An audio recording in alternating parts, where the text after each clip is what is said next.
Are you ready for some smart, plain talk on politics, Israel, and the law? It's the Andrew Parker Show. Let's roll.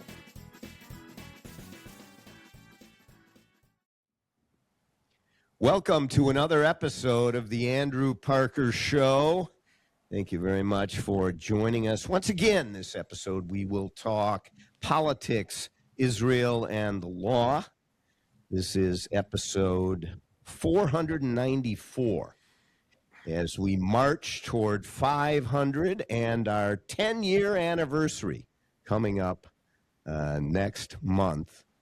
You know, for the 10-year, I sent a text to, my good friend Amy Klobuchar and said, Amy, you got to come on the show for our 500th episode. And let's set it up now. Now, you all know that it's been 2 years since Amy spoke to me. We go back 30 or 40 years, but it now doesn't match her, finger in the air, which way is the wind blowing sort of approach to politics. And she is not gotten back to me. But we'll see. We'll see what happens with Amy. And we're going to talk about really kind of some of the foundational issues related to that with our special guest for the show today, the creator of Two-Way. And if you haven't gone to the Two-Way platform, gone to the podcast, the regular programming, the streaming on Two-Way, you need to do it. There is nothing like it, and there's nothing better in my assessment of it. I listen to it often. The interactive exchange between the hosts and listeners, second to none. And it's just a wonderful podcast and created by our special guest. He's the editor-in-chief of Two-Way. Today on the show, Mark Halperin. Mark, thank you so much for joining us. Counselor, delighted to be back. I feel jinxed not being on episode 500, but if you can't get Governor Klobuchar, let me know. I'll come back. Yeah, Governor Klobuchar.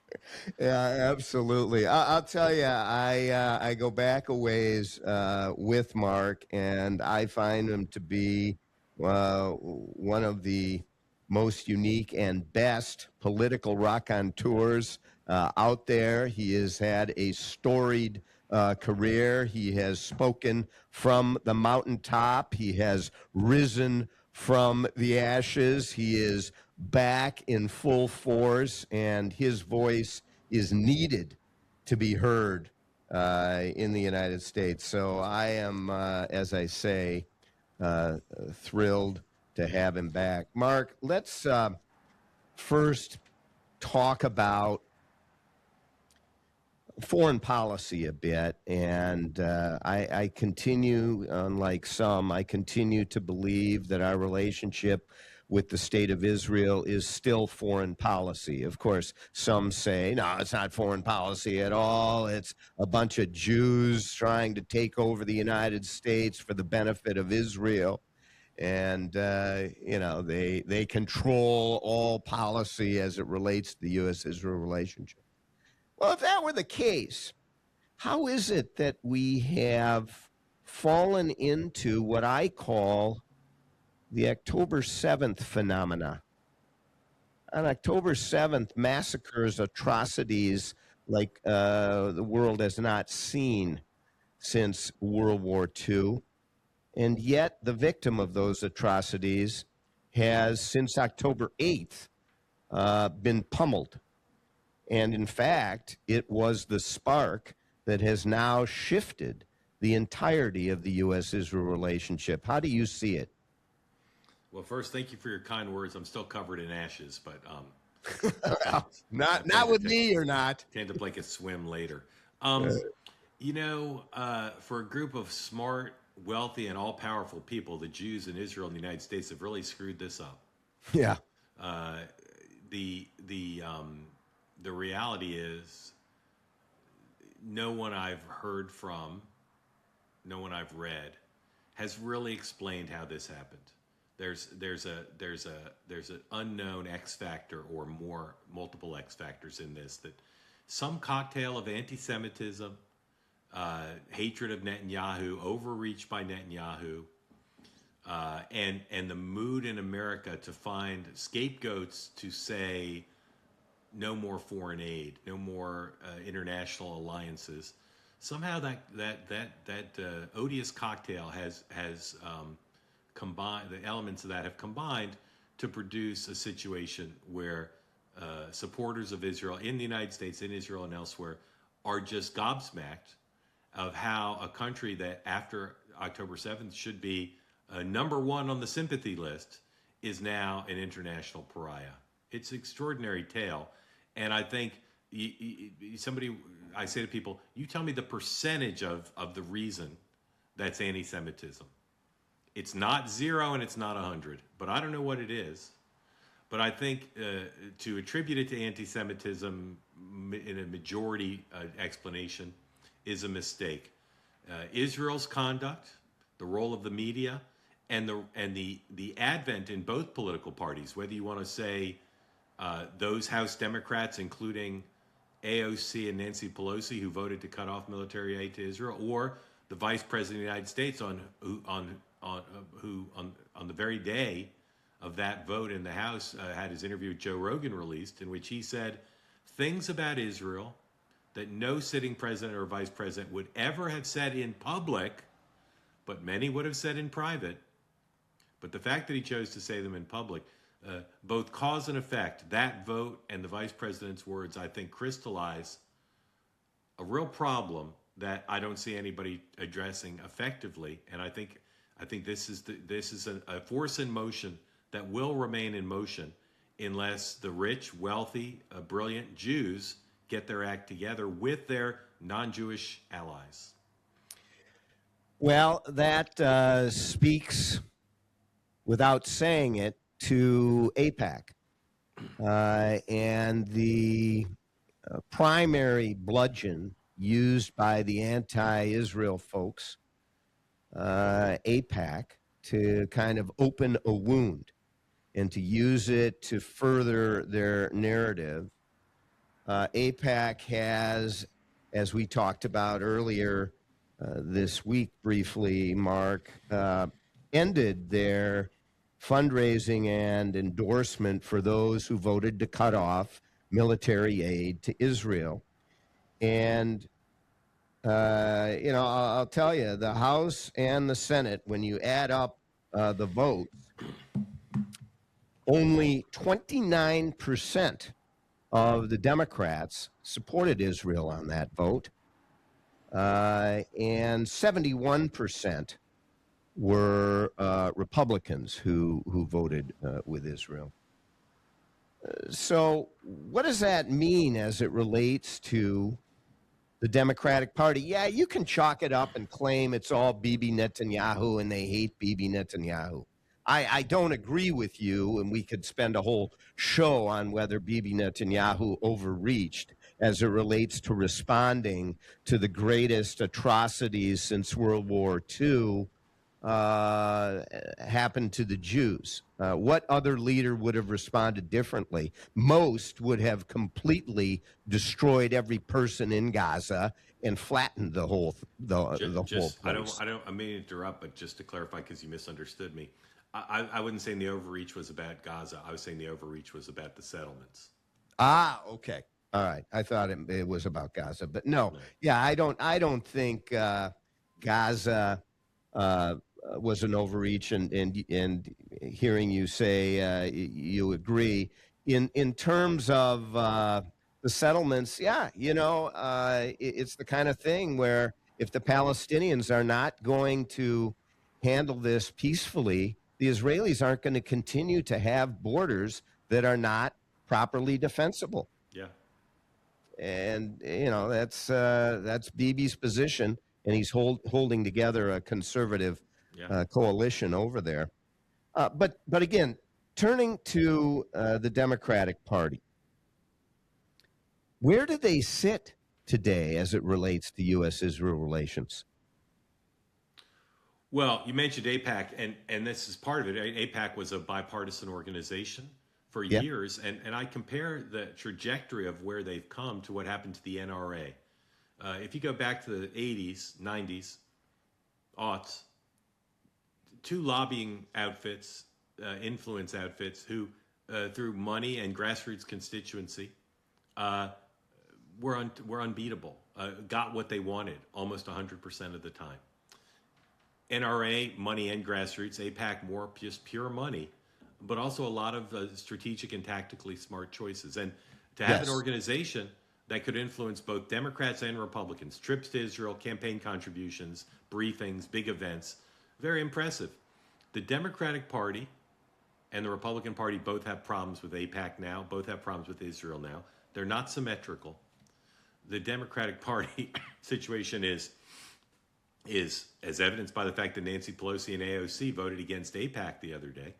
This is broader than just the extreme left of the party. And the Democratic Party now, with few exceptions, Josh Gottheimer, the New Jersey Democrat who's an outspoken defender of Israel, with few exceptions, even those in the Democratic Party who still support Israel, they don't speak out very much. They're afraid. And I think those who are trying to get their arms around the problem, either as journalists or as advocates for Israel, you have to understand, why have Chuck Schumer and Hakeem Jeffries, Bill Clinton, Barack Obama, Hillary Clinton, why have they stayed almost entirely silent in the face of a rise of anti-Semitism, anti-Israel? Why? Well, it's become a litmus test. It has, and I wrote about this a few weeks ago. It has, but why? Why has it become the litmus test? And I think for the Democratic Party, being unwilling to say it was genocide in Gaza has become a thing. Yeah, it's become a thing, and there's almost nothing trending in the pro-Israel direction with that question as the pivot. It's getting more of a litmus test, a more powerful litmus test, a more intimidating line in the sand. You know, you go down if you speak up against what people continue to call, I don't believe it to be a fringe element of the Democratic Party. I believe it to be the main element of the Democratic Party, in large part because there are no leaders who will stand up to it, and they allow it to continue. And the reason they won't stand up to it is because that makes the point. It's because it is so powerful, the movement from the left. Now, I did a little checklist, Mark. A checklist leading to my exclusion. I am not allowed in the tent. And you know very well about the circus, so you know big tents. And, this isn't a pup. This is the big top. So it's a very big tent. But it may start to get quite small. Would I get in the tent? I'm a white male. Well, that isn't positive. I'm Jewish. Well, forget it. Jews, Democratic Jews, they're being thrown out as they continue. Dan Goldman, staunch progressive left-winger. He loses, named Goldman. I'm a Jew. I've got my Jewish star right here around my neck. I'll be thrown out for that. I'm a Zionist. I'm a 30-year active member of AIPAC. You think I got a chance in the? I've never been pregnant, and my knowledge of life, I don't think I'm ever going to be pregnant. I think that bodes against me. I believe in private ownership of property. I would not get a reservation at Il Molino for Rashida Tlaib, Abdul El Saad, Hassan Piker, Nick Fuentes, Graham Plattner, Zora Mandani, and me. I wouldn't get that table at Il Molino. No, wouldn't do it. Yeah. I'm not sure you get into Teriyaki Boy with that resume. And I'll tell you, I am simply not a big believer that the U.S. deserved 9/11 and that Israel deserved October 7th. Yeah. I'm not a big believer in that. You've So, wandered outside the mainstream, my friend. yeah, I mean, it's just gotten crazy. All right, so what prediction? Where is the Democratic Party going to be? Gosh, I was going to say 10 years, but that's ridiculous. In 2 years. It depends on who's nominated for president in 2028 and what that person's attitude is towards these issues. I'd say that's the most prominent factor. And then I think it depends on, no one has written a piece about AIPAC that's good and explanatory. They've always, as you know, they're a pretty secretive group. Whenever over the years as I've covered them, you try to get a comment from them. They almost will say nothing. And they're doing something in next door to you in the Michigan Democratic Senate primary. Yeah. They're still spending a lot of money. It could be playing right into the hands of their opponents because the money is used as a talking point against them. But they've won some races, they've lost some. Let's see what happens in the Michigan Senate race. But I think the Democratic presidential candidate, AIPAC, Chuck Schumer and Hakeem Jeffries, these are I think the big players who will decide if there's a circuit break on what has become, again, a unidirectional move towards hostility towards Israel. Yeah, it has been. Again, and I'll say it a little bit more directly, the big tent idea for the Democratic Party has backfired, and it may well end up being the Democratic Party turns into a pup tent as opposed to the big top, because I don't think this country's going to follow the lead of the crazies. Yeah. Well, this is the latest manifestation of what has been true in the digital era, unfortunately, which is the loudest, angriest voices on the national town square have a disproportionate influence. The polling data is clear. The public at large, including within the Democratic Party, does not support a lot of these things. But the loud, angry voices in the Democratic Party support them, and it's a growing percentage. So their voices are more numerous and just as loud. So someone's going to have to stand up of authority and say, I'm going to fight for the heart and soul of the party. And now, a word from our sponsors. Are you a business owner? Are you losing sleep because you feel your partner isn't carrying their weight, or because you no longer share the same vision or values? Are you no longer comfortable going into your own office? Are you walking on eggshells in the company you built? This is Chris Daniels, founding partner of Parker Daniels Keyboard LLC, a premier litigation law firm headquartered in downtown Minneapolis. For more than 30 years, I've specialized in business litigation and have helped hundreds of business owners resolve troubling business disputes. As a former certified public accountant, I get to the heart of the dispute, including financial issues. Business divorce can be messy, time-consuming, and costly, but doing nothing can cost you a lot more. Not just money, but emotionally, physically, and in your personal life. If you and your business partner no longer see eye to eye, and you're eager to take a proactive approach and make a change, please call me at 612-355-4100 and schedule a consultation. Or visit our website at www.parkerdk.com. I think another big variable, as you know, is does Bibi win or not? I'm more bullish on his chances than some, but I think a new Israeli prime minister could do a lot to turn the page. Right now, there's one face of Israel. There's one face of the U.S. relationship with the Trump administration. That's Benjamin Bibi Netanyahu, a man who knows more about American politics than almost any American does. And yet he's royally screwed the pooch on it because it's under his decision-making authority that this has all happened. And again, even if you say no genocide, even if you say the settlements are a defensive measure, he still screwed it up by definition. As I like to say, the proof or the devil is in the pudding. He's the one who's done this on his watch, and he hasn't stopped it. And I know from my reporting that he's had conversations with many Americans, including Charlie Kirk, to say, how can we do better? And he's gotten some great advice, and he's not taken almost any of it on board. Well, Israeli politics is difficult. There are few better at Israeli politics and getting elected than Bibi Netanyahu, and None better. And I've got to believe that that is what, is driving much of his ignoring some sound advice, which doesn't help the U.S. Israel relationship, but it may well help him get reelected. We had in our last episode Jonathan Tobin on the show, very bright guy about Israel issues. And he somewhat agrees with you that we should not bury Bibi Netanyahu yet.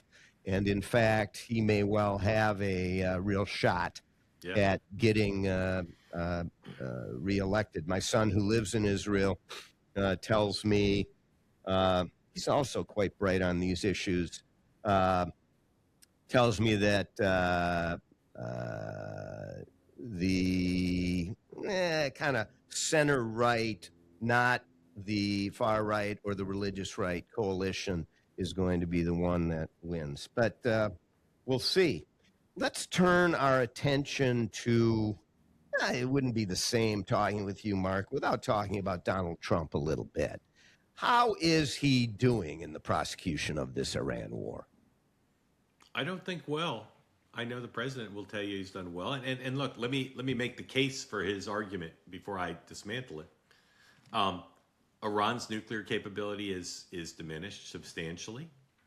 Iran's leaders are on notice that if they do stuff the U.S. really doesn't like, they can be killed. Iran's people now have an opportunity potentially to overthrow a weakened government.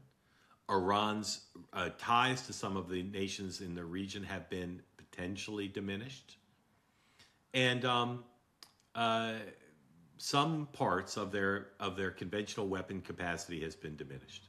I think all those things are beyond argument. And I think those are positive. And I think if the president could walk away now with the strait open, I think the thing would have been a success. The expense to the taxpayers and the loss of life from those in the military who've lost their lives, those are high costs. But I believe if war is ever justified, if war is ever worth it, the achievements justify the costs involved. However, he can't open the strait. And so the whole thing now is a quagmire. It's certainly a political quagmire. If people want to say it's not a military quagmire, I'd argue against them, but I can understand the argument. But it is a quagmire. It's not about the nuclear stuff, which has been seriously degraded, as the president occasionally says. It's about, for whatever reason, Iran chose not to do this before, and now the strait, as a matter of international economic activity, as a matter of U.S. prestige, as a matter of Iran's power in the region, the strait must be reopened under terms acceptable to the United States and its allies. And right now, and for the foreseeable future, based on everything I know and everyone I talk to, that's an impossibility. So the president has started this war and led us into a quagmire that is politically damaging to him, but I think more importantly is just a huge problem geopolitically for the United States and its allies. Interesting. My view on Iran is if you are going to start a war with Iran, and by the way, I believe war is the last result or path to take, certainly, but when you take it, you have to take it with a clear understanding of what is victory and what is winning. And you have to fight it to win. And that's the only way to fight it, or you shouldn't fight it at all. And I think that he failed to do that and has continued to. I think the memorandum of understanding was an absolute disaster and a terrible idea. And, but I also think there are just wars. There are wars that you have to engage in. And I think this is one of them. It would have if effectively handled, and he still has a chance, it could have rewritten not just the boundaries and borders, but the relationships in the Middle East, which is going to save thousands upon thousands of lives over time. So, yeah, I agree with you that he has screwed this up by the numbers, but he has a chance of saving it because I think Iran is on their back. Their economy is destroyed. And I think he's got to continue the fight to victory and then sign everybody up on the Abraham Accords, and he'll be the greatest president ever. Yeah, I think that could happen. I think that the way I define the challenge now is he has to convince the Iranians who are currently the people who are currently decision makers in the country, which are not necessarily the people who sit at the negotiating table with Witkoff and Kushner. Yeah. He has to advance. He has to convince them that their lives will be better if they change course. He's just not convinced them of that. Well, either that or kill him. Yeah, but then he's got to convince the next group that their lives would be better. He's killed a couple of 2.5 rounds of them. Well, no, I think victory comes from arming, working with, training the Iranian people to take their country back. Never going to happen. If you want to define victory that way, you're consigning America to lose. It's not going to happen. Well, I don't know. I we have in the past armed and created a completely different leadership in countries. It's not regime change and the U.S. taking over. And you do it province by province. And, if there are tribal differences, maybe I'm wrong on this point. It's not going to happen. The U.S. is not going to get involved in indirect nation building. Yeah, and that is what it would. Be. This president will not do that. Now, maybe after the midterms, there'll be some rethinking, but that's not happening this year. What do you think about the midterms? Speak of that. What do you think is going to happen? Very confusing. Most confusing midterm I've ever covered. There's arguments for both sides. The base case from earlier this year remains the case. The base case is Democrats take the House and they don't take the Senate, and that's still the most likely outcome. But I'm open to almost any outcome, really, because there's such cross-cutting variables between redistricting, the nature of the Senate map, and the fact that Republicans may end up with $1.5 billion more to spend on these races than the Democrats. I just don't think you can count them out.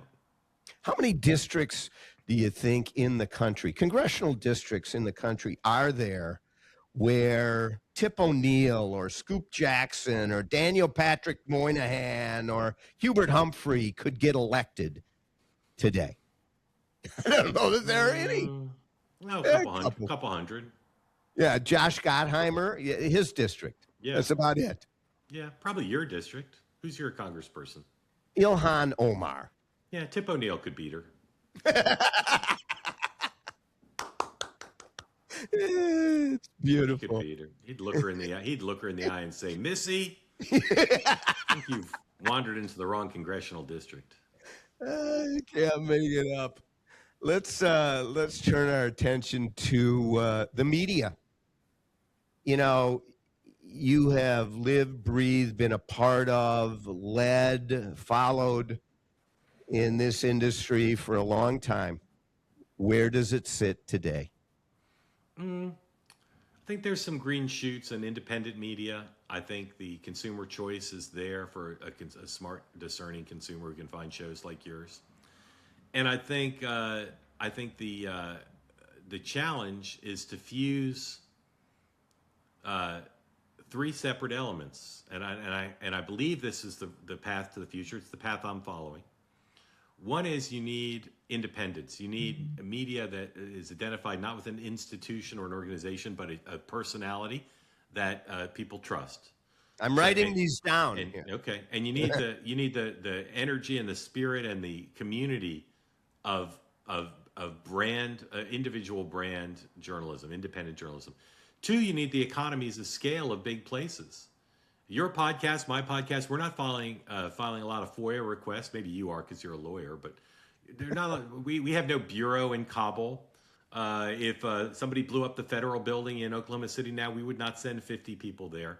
These things need to be done, and there's only a few organizations in the country that can do those things, and we need to figure out a way to still have those economies of scale, to hold powerful interests accountable to the public interest, which is the first responsibility of the press. You need some economies of scale because the government's big business, unions are big, businesses are big.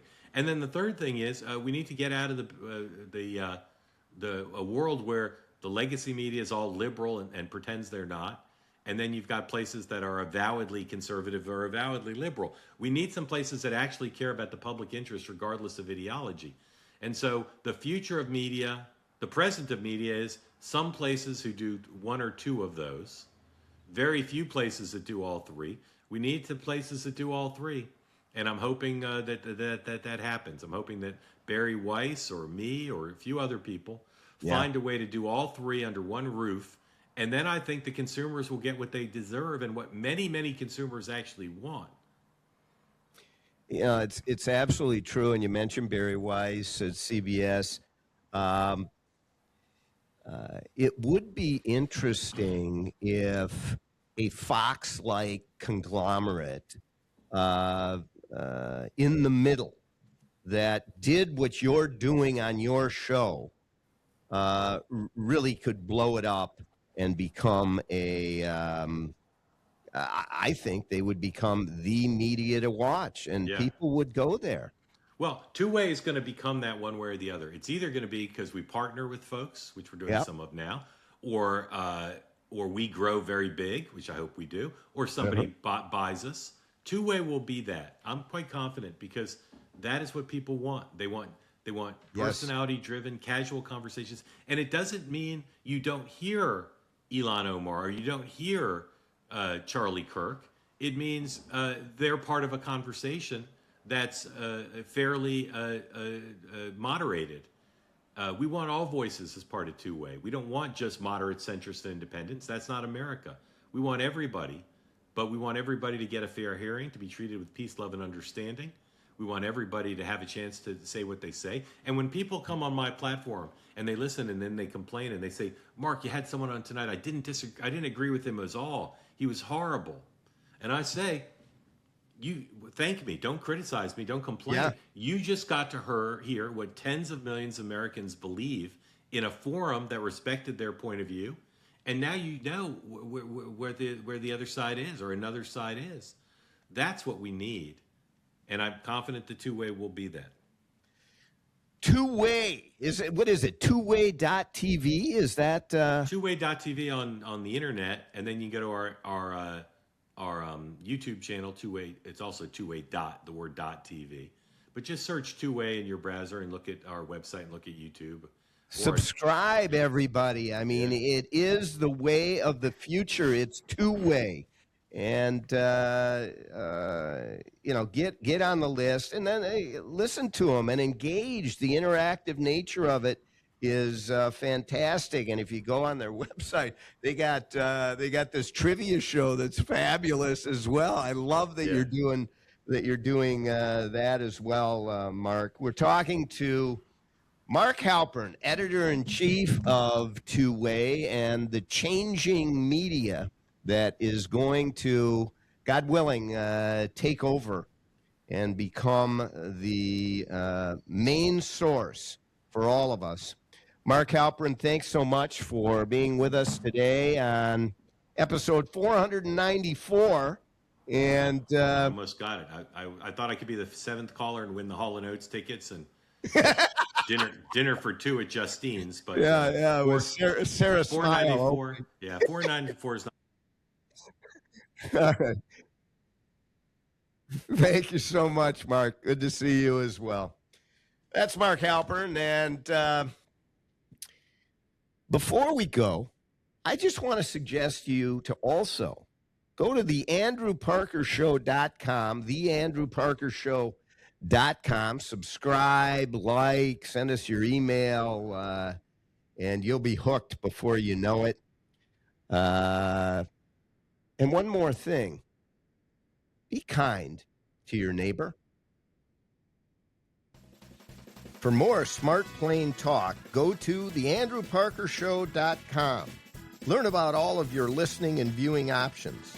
And remember, all the great things are simple, and many can be expressed in a single word: freedom, justice, honor, duty, mercy, hope.